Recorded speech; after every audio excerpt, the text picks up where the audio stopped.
After Jesus returned to heaven, his disciples remained with the awesome task of taking the gospel to the whole world.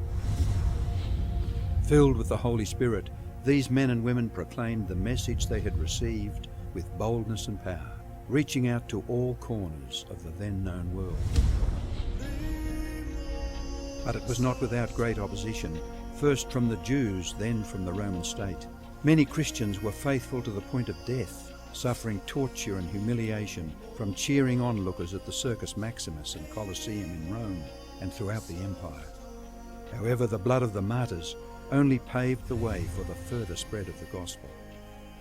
After years of persecution by the Roman emperors, one of them, Constantine, professed conversion to Christianity in 312 AD. Now Christianity became popular, but it resulted in many pagan practices and symbols entering the church, particularly in Rome. The Bishop of Rome assumed more and more power and authority and began to oppose and oppress all who recognized Jesus alone as the head of the church and who accepted the Bible alone as the supreme authority. To escape this increasing persecution, God's true people withdrew to the wilderness areas of Europe. In northern Italy, the Waldenses took refuge in the mountains. While many were slain, the light continued to shine in the darkness. God was still in control, and he began to raise up men like Wycliffe, Huss, Tyndale, Luther, Calvin and Zwingli to stand for his truth. They stood for the Bible alone, faith alone, and Christ alone.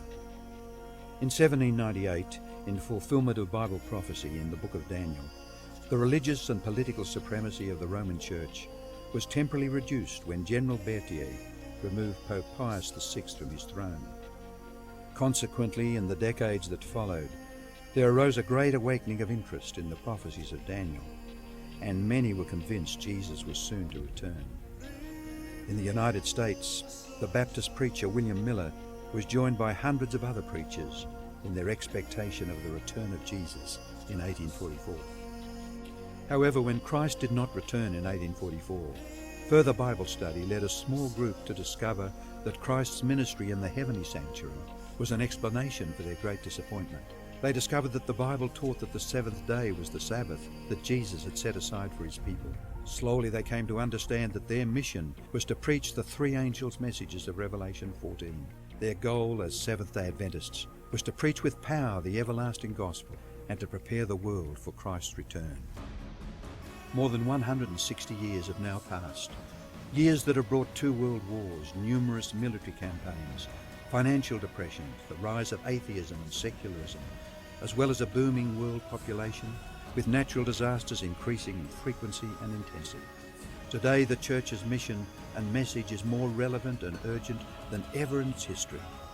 Jesus is coming soon, and the world must be warned. Prepare to meet your God.